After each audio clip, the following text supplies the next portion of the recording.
Di 10K subscriber channel Novel Official, akan adakan giveaway untuk 3 orang pemenang. Jangan lupa untuk selalu komen dan like untuk setiap video. Bab 36. Jadi Charlie mendesaknya untuk lebih mengamati wanita ini setelah Elsa menerima pekerjaan itu. Dan selalu melaporkan kepadanya jika ada sesuatu yang tidak biasa.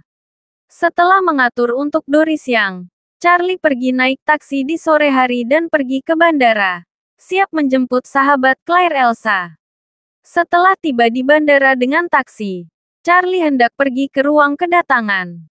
Sebuah Mercedes-Benz tiba-tiba mengerem dan berhenti di depannya. Sepupu Claire, Harold, tiba-tiba mengeluarkan kepalanya dari jendela mobil, memandang Charlie dengan cemberut yang aneh, dan bertanya, "Charlie, kenapa kamu di sini?" "Aku di sini untuk menjemput pacar Claire. Kenapa kamu di sini?" Charlie mengerutkan kening dan menemukan bahwa orang-orang yang duduk di atas G besar ini semuanya adalah kenalan. Selain Harold, ada Gerald dan Wendy. Harold berkata dengan nada menghina, "Anda sedang berbicara tentang Nona Dong, bukan? Nona Dong meminta kami untuk menghiburnya. Jadi kamu tidak lagi dibutuhkan. Keluarlah." Charlie mendengus dingin dan berkata, "Jika kamu ingin keluar, keluar sendiri." Bagaimanapun juga, Charlie berhenti menanggapi mereka dan berjalan langsung ke aula kedatangan. Harold hendak mengumpat, dan Wendy di sebelahnya buru-buru mengingatkan, "Saudaraku, Nona Dong akan segera datang. Nenek mengingatkanmu bahwa kamu harus meninggalkan kesan yang baik pada Nona Dong. Jika Anda bisa mengubahnya menjadi saudara ipar, Anda ada di sini. Status keluarga kita tidak ada yang bisa menandingi. Jadi jangan mengganggu sampah ini." Harold tiba-tiba terbangun, hampir lupa tujuan utama datang ke sini hari ini. Faktanya, itu adalah hal terbaik kedua untuk menangkap Elsa. Itu adalah hal yang paling penting untuk meninggalkan kesan yang baik padanya dan mendapatkan tangannya di tangannya. Kekuatan keluarga Dong di Eastcliff luar biasa. Jika mereka bisa ikut dengannya, maka mereka akan berada di panggung yang sama. Dan keluarga Wilson juga bisa naik ke langit bernilai. Jadi, dia menahan ketidakpuasannya terhadap Charlie. Dan mereka buru-buru turun dan bergegas ke aula kedatangan.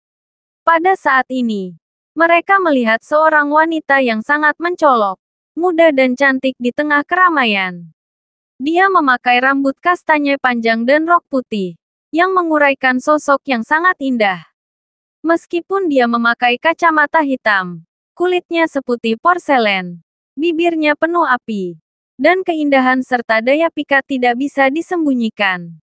Melihat lebih dekat padanya, penampilannya sama sekali tidak lebih buruk dari Claire, dan keduanya bisa dikatakan memiliki kelebihan masing-masing. Untuk sesaat, pemandangan kerumunan yang mengambil jalan terfokus padanya. Harold sudah tercengang. Bahkan Gerald, yang sedang menyaksikan kegembiraan di sebelahnya, terkejut dan tidak bisa menahan diri untuk tidak mendesah seperti yang diharapkan dari para wanita Eastcliff. Temperamennya benar-benar berbeda. Pada saat ini, Elsa juga melihat kerumunan, dan buru-buru berjalan dari kerumunan, melambai kepada mereka, dan berkata, "Gerald, Wendy, dan Charlie, lama tidak bertemu." Hati Harold melonjak dengan antusias, dan dia berkata, "Pertama lama tidak bertemu. Elsa, kamu telah menjadi lebih cantik." Charlie tersenyum, dan berkata, "Lama tidak bertemu." Harold buru-buru berkata, "Pada saat ini Elsa, mengetahui kamu akan datang. Aku secara khusus memesan kotak di hotel terbaik di Aurus Hill, menunggu untuk menjemputmu. Ayo pergi ke sana sekarang." Elsa melirik Charlie dan berkata, "Maaf kepada Harold. Harold, maafkan aku. Saya sudah membuat janji dengan Claire dan Charlie sebelumnya. Ayo buat janji di lain hari. Pokoknya, saya akan tinggal di Aurus Hill untuk waktu yang lama. Akan ada peluang di masa depan." Ketika Harold mendengar kata-kata ini, hatinya tidak bisa menahan marah. Pada hari yang begitu penting, Charlie, si kawat yang bau, datang untuk mengacaukannya. Itu benar-benar mengerikan. Jadi, dia sengaja berkata Elsa, untuk menyambutmu. Aku memesan mansion paling terkenal di Aurus Hill. Dan itu adalah kotak emas dengan konsumsi minimal 300,000. Saat mengatakan itu, dia memandang Charlie dengan jijik. Dan berkata sambil menyeringai, aku tidak tahu di mana ipar laki-lakiku yang tinggal memerintahkan perjamuan. Jika nilainya terlalu rendah, bukankah itu sama dengan mengabaikanmu? Bab 37. Charlie juga sedikit terkejut saat mendengar bahwa pilihan Harold ternyata Classic Mansion. Sungguh kebetulan. Bukankah Hongwu mengatakan bahwa dia membuka rumah klasik? Sepertinya dia juga menyiapkan jamuan makan di Classic Mansion. Bukan. Pada saat ini, Geralt yang berada di samping terkejut dan berkata, Harold, kamu benar-benar dapat memesan kotak emas Classic Mansion. Ini bukan sesuatu yang bisa dipesan orang biasa. Harold tersenyum penuh kemenangan sejujurnya. Selain dari kotak berlian teratas di Classic Mansion, saya benar-benar tidak bisa memesannya. Yang lain bukan apa-apa. Karena itu, ini hanya membual Harold. Nyatanya, untuk memesan kotak emas ini, Nyonya Wilson secara pribadi maju dan membayar banyak uang, mempercayakan beberapa talenta untuk berhasil memesannya. Elsa pernah mendengar nama Classic Mansion di Eastcliff, dan buru-buru berkata semua orang adalah teman. Tidak perlu terlalu boros. Harold berkata dengan datar, kamu adalah tamu terhormat. Bagaimana kamu bisa diperlakukan seperti teman biasa? Setelah itu, dia bertanya lagi pada Charlie, kakak ipar. Saya tidak tahu di mana Anda memesan perjamuan. Charlie berkata dengan lemah. Itu kebetulan. Aku juga memesan Classic Mansion. Hahaha. Harold tertawa lancang. Charlie, kamu tidak takut menyombongkan diri. Kamu adalah salah satu dari jenis. Anda bahkan tidak bisa memesan kotak perunggu di Classic Mansion. Jadi Anda berani bermain di sini. Charlie tersenyum acuh tak acuh. Dan berkata, jika aku meledak atau tidak, apa hubungannya denganmu? Saya tidak mengundang Anda untuk makan malam. Apa yang kamu lakukan dengan begitu banyak waktu luang? Harold berkata dengan dingin potong. Aku melihatmu seperti ini. Kamu bahkan tidak bisa memasuki pintu Classic Mansion. Elsa di samping tidak tahan melihat Charlie menjadi sasaran. Dia tahu bahwa Charlie adalah menantu yang tinggal, dan tidak memiliki uang dan status dalam keluarga Wilson. Sungguh tidak realistis untuk mengatakan bahwa dia bisa tinggal di hotel top, dibayar olehnya. Diperkirakan Charlie mengatakan ini dengan sengaja karena ingin menghadapinya. Jadi dia tidak ingin Charlie terlalu malu. Jadi dia terbuka dan berkata kepadanya, oh, tidak perlu berdebat tentang ini. Karena semua orang memesan tempat yang sama, maka pergilah bersama. Harold dengan sinis berkata kepada Charlie. Nah, untuk wajah Elsa, izinkan aku mengambilkan makanan untukmu hari ini. Dan biarkan kamu melihat seperti apa hotel kelas atas. Charlie mendengus dan mengabaikannya. Orvel akan berlutut ketika dia melihatnya. Apa hotel yang dia buka di matanya sendiri. Sangat disayangkan bahwa ayam Harold tidak lebih dari sebuah mata yang buta. Classic Mansion adalah hotel kuno bergaya Cina. Dekorasi dan gayanya penuh dengan pesona klasik tradisional. Sangat mewah. Bahkan papan nama di pintunya terbuat dari kayu rosewood kuning berkualitas tinggi. Charlie melihat dekorasi di rumah klasik dan sedikit terkejut. Tanpa diduga, restoran Orvel sangat bagus. Dan dia bisa mengajak istrinya untuk mencicipi makanan di masa depan. Elsa melihat sekeliling dan berseru, saya mendengar nama Classic Mansion ketika saya di Eastcliff. Dan itu benar-benar pantas mendapatkan reputasinya. Harold tersenyum dan berkata, jika kamu datang ke sini, Elsa, tentu saja, kamu harus menggunakan hotel terbaik juga. Setelah selesai berbicara, dia melirik Charlie dan mencibir, ini tidak seperti beberapa orang.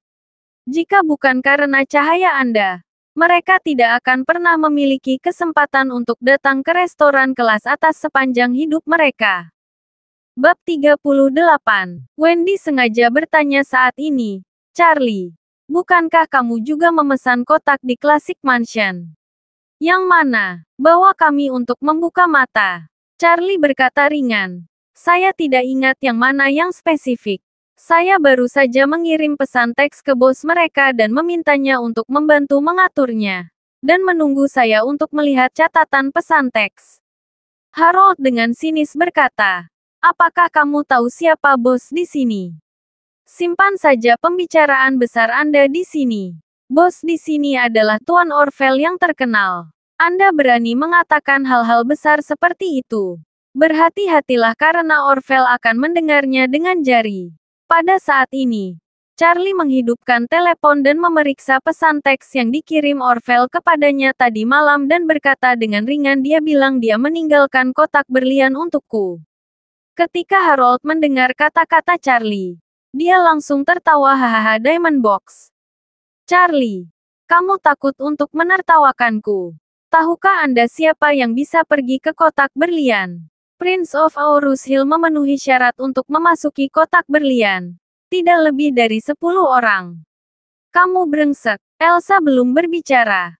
Tetapi dia tidak bisa menahan diri untuk tidak berpikir bahwa Charlie ini juga sangat mencintai wajah. Jadi bagaimana dia bisa mendapatkan kotak berlian dalam kapasitasnya? Dia dulu berpikir bahwa orang ini tidak punya uang dan kekuasaan dan sedikit tidak berguna. Tetapi dia tidak berharap dia menjadi orang yang mengagumi kesombongan. Sungguh mengecewakan. Charlie tertawa dan tidak mengatakan apapun. Menurutnya, orang-orang yang menertawakan diri sendiri ini memiliki keterbelakangan mental yang rendah. Tetapi dia tidak mau repot-repot mengenal mereka. Geralt juga dengan sinis berkata, Charlie, bahkan ayahku tidak memenuhi syarat untuk makan di kotak berlian. Kamu berani menyombongkan diri. Wendy menggema Brother Geralt. Apalagi makan di kotak berlian. Orang seperti ini tidak berhak makan sisa makanan di kotak berlian. Charlie memandang Geralt dan tidak bisa membantu tetapi mencibir. Dasar burung bodoh. Tuan Orvel baru saja memukuli adikmu kemarin. Apakah kamu masih berani datang ke restorannya untuk makan malam? Jadi dia dengan sengaja bertanya Brother Geralt. Saya mendengar sesuatu terjadi pada saudara Anda kemarin. Geralt mengerutkan kening bagaimana Anda tahu. Setelah itu, Geralt berkata lagi kakak saya diserang kemarin. Dan dia masih tidak sadarkan diri. Kami sedang menyelidiki siapa yang melukai dia dan menelanjangi dia saat itu. Apakah kamu punya petunjuk? Charlie menggelengkan kepalanya dan dengan sengaja berpura-pura menjadi bodoh saya tidak tahu. Saya baru saja mendengar bahwa sesuatu terjadi padanya. Saya tidak tahu apa yang terjadi. Geralt berkata dengan nada meremehkan. Kamu sampah. Jangan bicara tentang keluarga kulit putihku dengan mulut itu. Lain kali. Berhati-hatilah agar saya tidak sopan kepada Anda. Charlie tersenyum dan mengabaikannya. Benar saja. Itu adalah keluarga idiot. Bahkan tidak tahu bahwa saudaranya pingsan oleh Orvel. Ini sangat menarik. Pada saat ini, seorang pria berbaju hitam bergegas ke kerumunan dan menemuinya. Melihatnya sedikit familiar, Charlie teringat bahwa dia adalah salah satu pengawal Orvel. Ketika pria itu melihat Charlie, dia mengenalinya. Wajahnya penuh dengan antusiasme dan kebaikan. Dan dia segera membungkuk padanya. Charlie menggeleng cepat ke arahnya. Pria berpakaian hitam itu buru-buru berhenti. Berpikir bahwa Tuan Charlie tidak suka terlalu terkenal. Jadi dia langsung berkata tamu. Silakan ikut saya. Kotaknya sudah disiapkan sejak lama. Harold terkejut saat mendengar kata-kata itu. Kapan layanan kotak emas pavilion klasik begitu penuh perhatian? Seseorang datang untuk menyambutnya secara pribadi sebelum dia melaporkan namanya. Wajah yang luar biasa. Geralt di samping menghela napas Harold. Reputasi Anda sangat besar. Saya pikir dia tampaknya menjadi orang di sebelah Tuan Orvel. Tampaknya Tuan Orvel sangat mementingkan Anda. Tahukah Anda Tuan Orvel? Apa kau tidak mendengarnya? Ya, Anda benar-benar rendah hati. Harold tertawa dan berkata dengan wajah sombong, tidak perlu memamerkan hal semacam ini.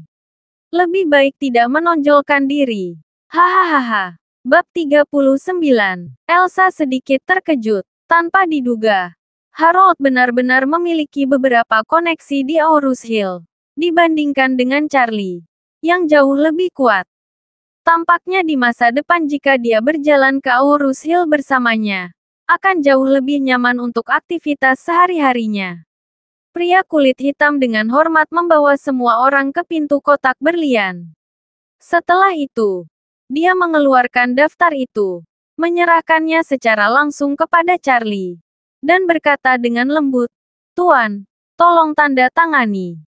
Kotak berlian ini khusus disediakan untuk Charlie, dan dia perlu menandatangani untuk konfirmasi." Charlie tersenyum dan mengambil pena dan kertas, dan akan menulis namanya ketika suara Harold tiba-tiba berdering. "Sial. Taruh pulpennya." Harold berjalan dengan wajah tenang, mengambil pena dan kertas dari tangan Charlie, mengusap namanya, dan berteriak pada Charlie, "Kamu ingin tidak tahu malu? Siapa yang memesan kotak itu? Apakah Anda menghitung kualifikasi apa yang Anda harus tanda tangani di sini?" Pria berpakaian hitam itu segera tercengang, menatap Charlie, dan memberinya tatapan bertanya, yang berarti, "Apakah Anda membutuhkan saya untuk membantu Anda mengajarkan ini?" "Beat start sekarang," Charlie berkata dengan acuh tak acuh. "Tidak apa-apa. Jika dia ingin menandatangani, biarkan dia menandatangani." Di depan Elsa, Charlie tidak ingin membuat segalanya terlalu memalukan. Lagi pula, dia adalah sahabat istrinya. Segera, semua orang di dalam kotak itu duduk. Harold mengatur agar Elsa duduk di depan, sementara Charlie duduk di sudut sendirian. Hanya Elsa yang mengucapkan beberapa patah kata kepadanya dari waktu ke waktu. Segera, hidangan dan anggur istimewa disajikan oleh pelayan. Semua hidangan sangat khusus tentang bahan-bahannya. Abalon berkualitas terbaik dan 10 kati lobster Australia hanya dapat digunakan sebagai kertas timah di sini. Bahkan anggur yang bagus adalah anggur nasional berusia seabad.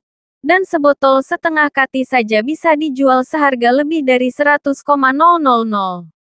Elsa juga orang yang berpengetahuan luas dan terkejut dengan kemewahan makanan ini. Gerald menghela napas. "Harold, berapa standar makananmu?" Harold berkata dengan penuh kemenangan, "Makanan saya adalah 300,000. Gerald berkata dengan heran, "Ini bukan standar 300,000. Botol anggur saja sudah lebih dari 300,000. Harold diam-diam ketakutan, dan tiba-tiba merasa ada yang tidak beres.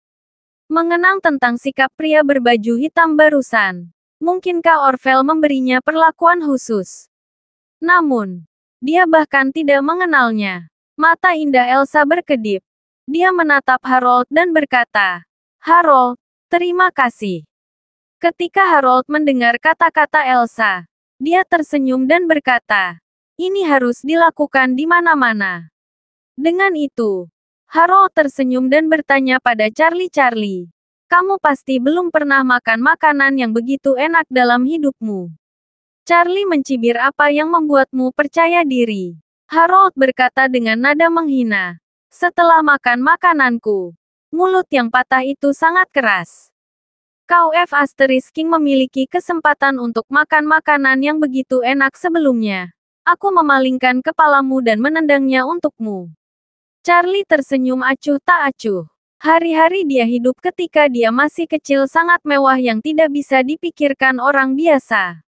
Makanan seperti itu di keluarga Wade juga merupakan makanan bagi orang-orang.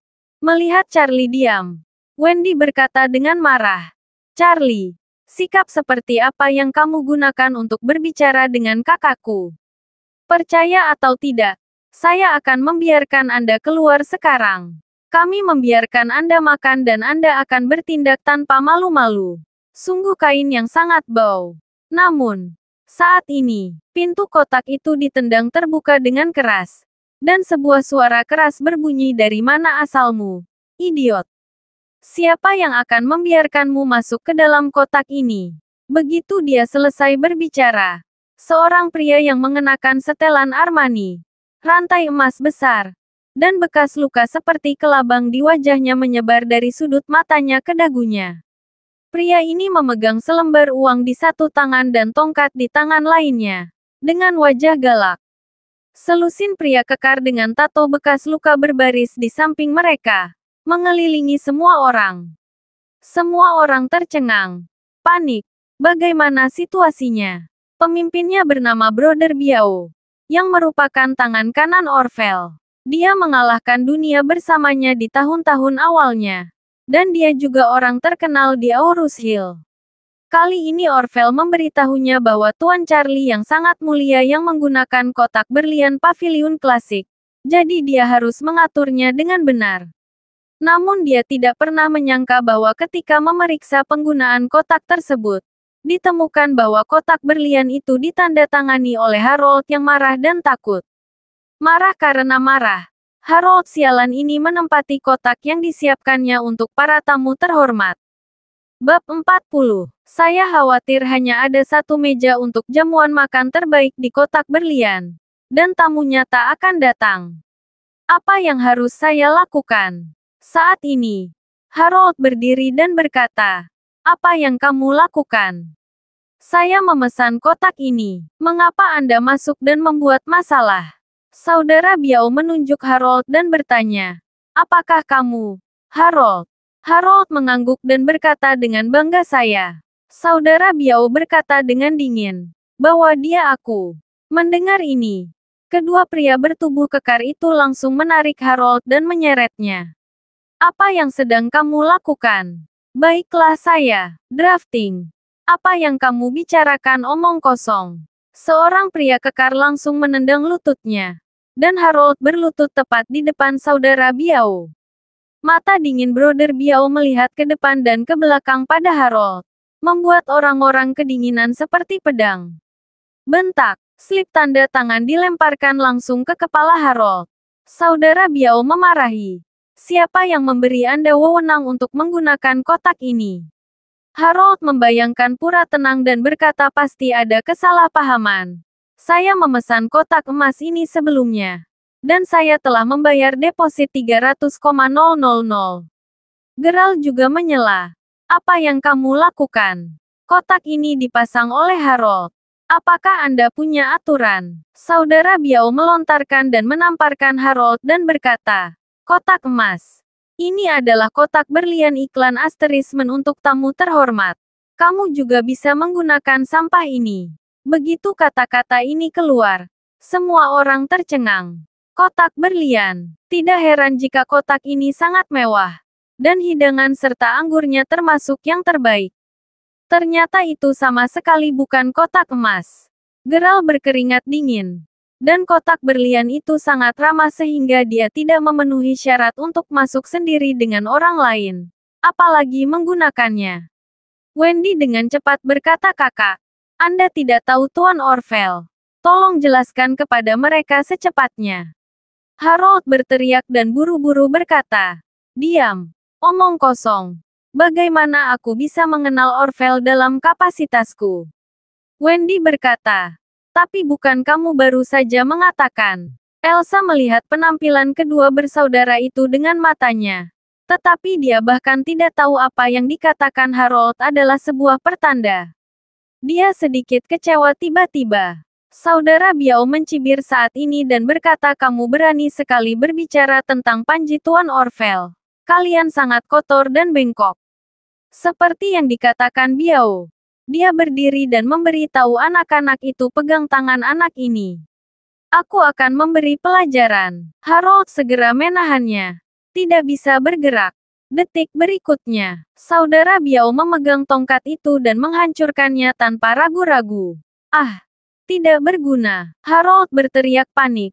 Berkeringat di sekujur tubuhnya. Dan kemarahan datang dari selangkangannya. Dan dia pingsan dengan cara yang meringkuk. Melihat pemandangan ini, Gerald dan Wendy menjadi pucat dan ketakutan. Harold, yang masih dalam ayunan penuh tertawa, berdetak kembali ke prototipe dalam sekejap. Siapa yang tidak takut? Elsa juga cukup takut. Seluruh tubuhnya gemetar. Bersembunyi di belakang Charlie. Dan berkata dengan ngeri, apa yang bisa kita lakukan? Apakah mereka diizinkan untuk membunuh orang? Charlie menamparkan bahu Elsa dan menghibur. Jangan takut. Tidak ada yang akan menyentuhmu jika aku di sini. Elsa Charlie melirik dengan penuh rasa terima kasih. Meskipun dia tahu bahwa Charlie tidak bisa menyelesaikan masalah seperti itu, dia masih merasa sedikit lega dengan kata-katanya. Di sini, saudara Biao memukul Harold, seperti babi memukul sampai mati, dan dikutuk betapa bodohnya. Saudara Biao menoleh dan menatap Geralt lagi. Dan kamu, tenggelamnya kamu bilang aku tidak punya aturan, kan? Ayolah. Kau datang ke sini untukku. Terima kasih sudah mendengarkan cerita novel Pesona Pujaan Hati. Sampai jumpa di novel selanjutnya.